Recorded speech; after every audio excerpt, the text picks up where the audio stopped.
The Shrine of Remembrance, a sacred place to remember and grieve for the 89,000 Victorian men and women who served in the First World War.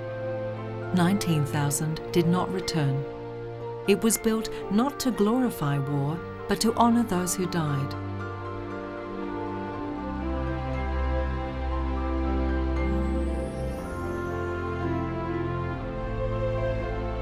The architects imagined a classical building based on the mausoleum of Halicarnassus. To commemorate the signing of the armistice in 1918, a single ray of light falls onto the stone of remembrance. It lights the word love on the stone's inscription.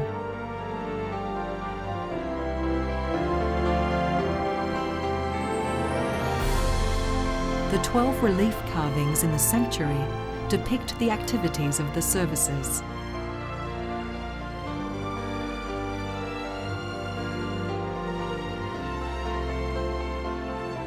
The books in the ambulatory record the names of all Victorians in the First World War. The honour discs commemorate the battles in which Australians fought.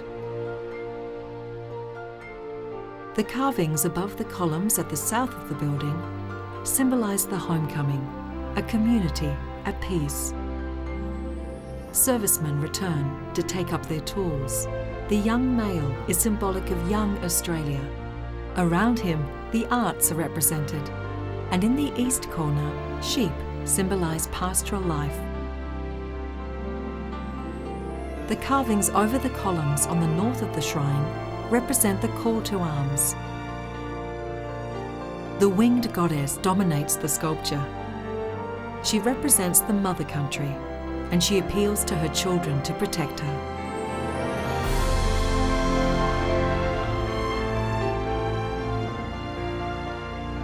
At each corner of the building, sculptures depict the virtues of patriotism, sacrifice, justice and peace, and goodwill.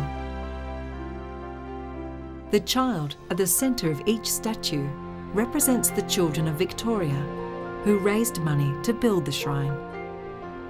The crypt is a memorial to the Australian Imperial Force and the Royal Australian Navy in the First World War.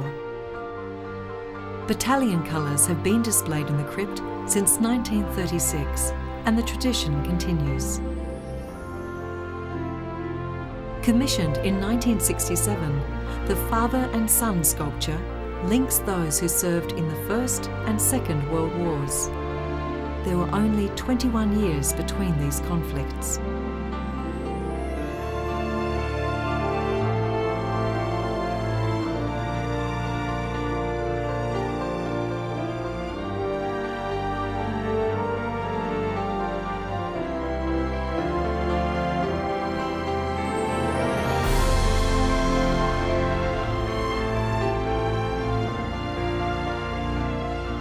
The jagged walls of the entry courtyard represent the trenches dug during the First World War to provide a place of safety.